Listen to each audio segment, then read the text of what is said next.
Hello and welcome. You are listening to the Happya Life podcast. I'm your host, Clare Deacon.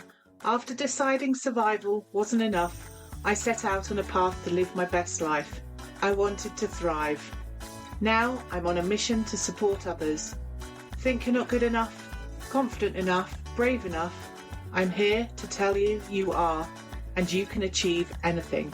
This is your time, so let's do this. Hello and welcome back to the Happya Life podcast. I'm Clare Deacon, your trauma-informed therapist, positive psychology practitioner and the founder of Happya.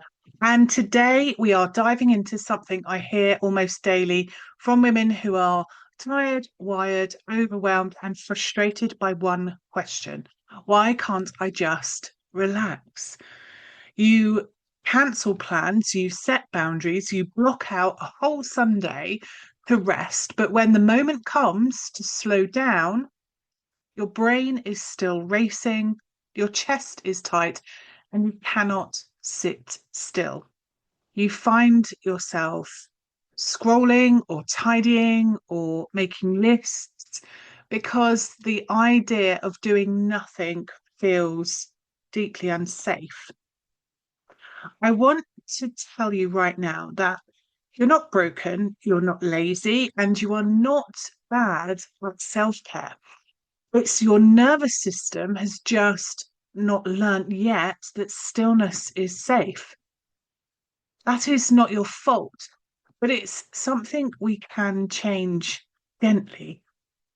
So let's just take a moment together, wherever you are, let your shoulders soften, exhale slowly, and take a moment to ground yourself, knowing you are here and taking this moment for yourself. This episode is for those of you who cannot switch off, for the woman who feels constantly on edge, for the one who is burnt out but still cannot stop, and for the woman who has spent years keeping it all together and now is just wondering why peace feels impossible. Let's start with the truth. Rest does not feel good when your nervous system is dysregulated. In fact, it can feel quite threatening because stillness makes space for what you have been outrunning.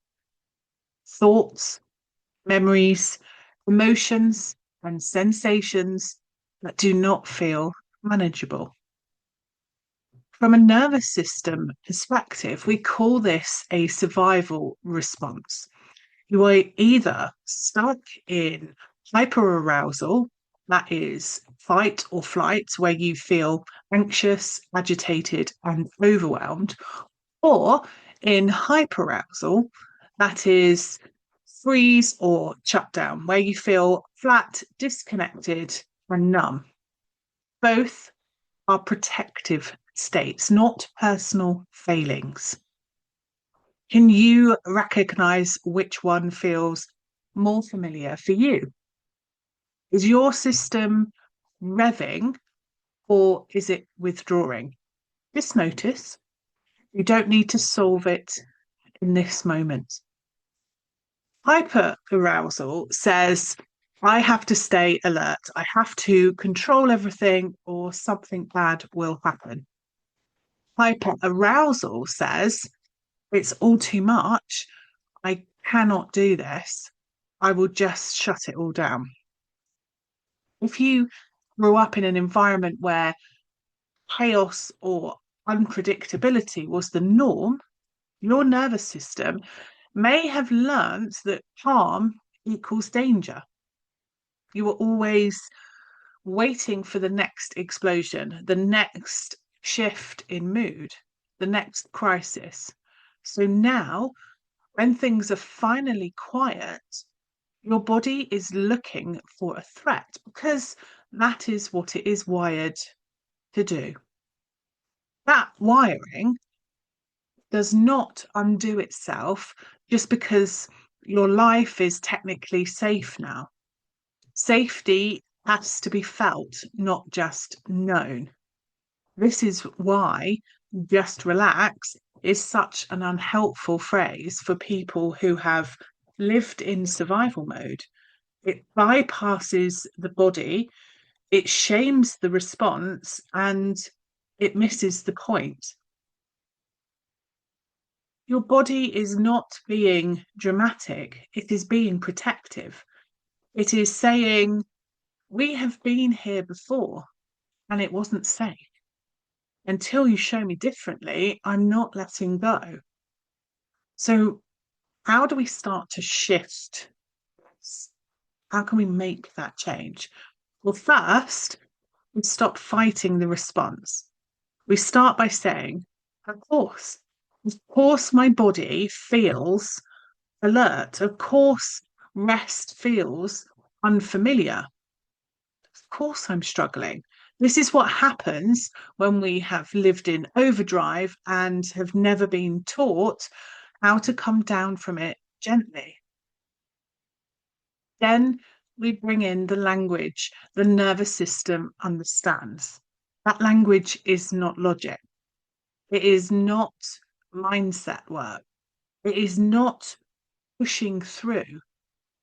It is safety, it's presence, it's choice, and time. So, what does that actually look like? Well, it might look like doing some breath work, but not just deep breathing, lengthening your exhale, humming, sighing audibly, because your vagus nerve responds to vibration and sound.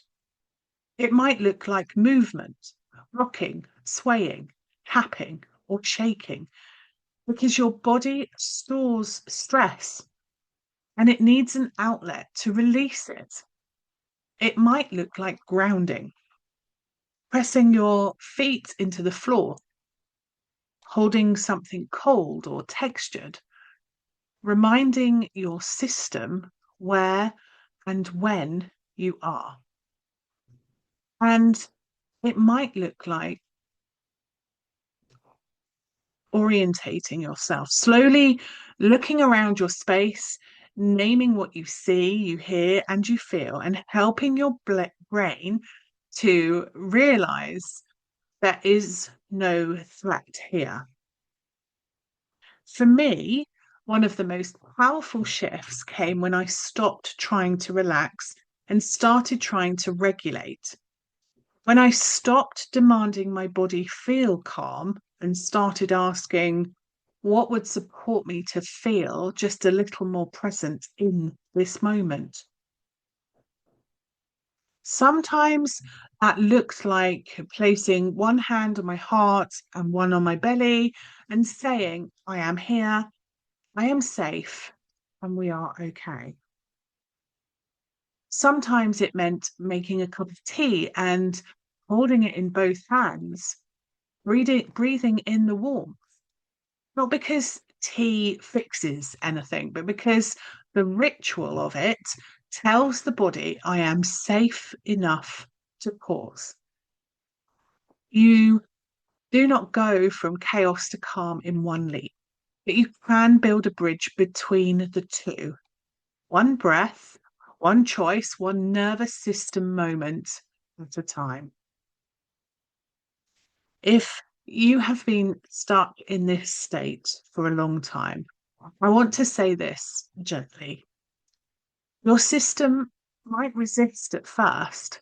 It might feel worse before it feels better. That is not failure. That is rewiring. You are asking your body to do something it has never known how to do, to feel without fear, to rest without guilt, and to stop performing and start receiving.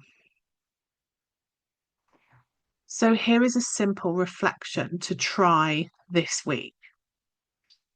When you notice yourself unable to relax, pause and ask,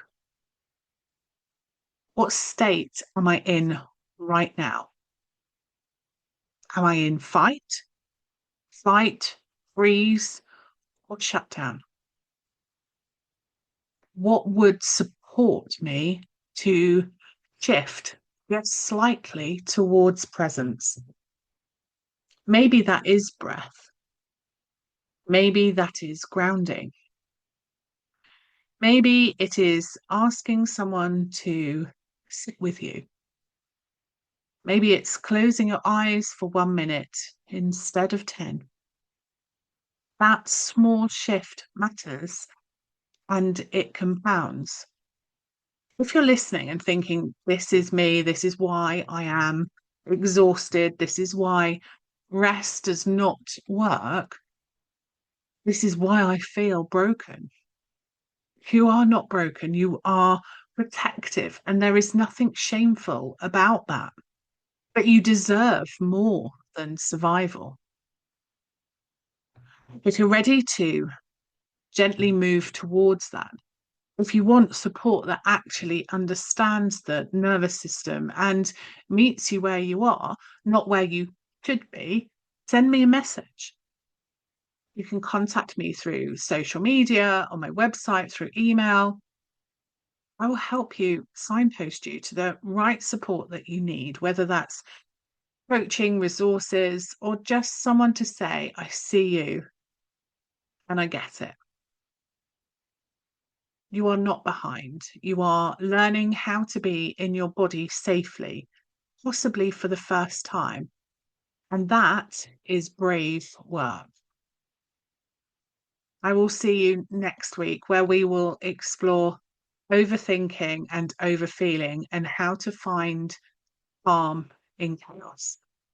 Until then, breathe, soften, and remember, you do not have to fight yourself to feel better. You can work with your body, not against it. And that is where everything begins. Until next time. If you've enjoyed this episode, ensure you hit subscribe, head on over to my website, happyacoach.com, sign up for the weekly newsletter, and let me support you in living a happier life. I'm your host, Clare Deacon. Thank you for listening. Have a fabulous day.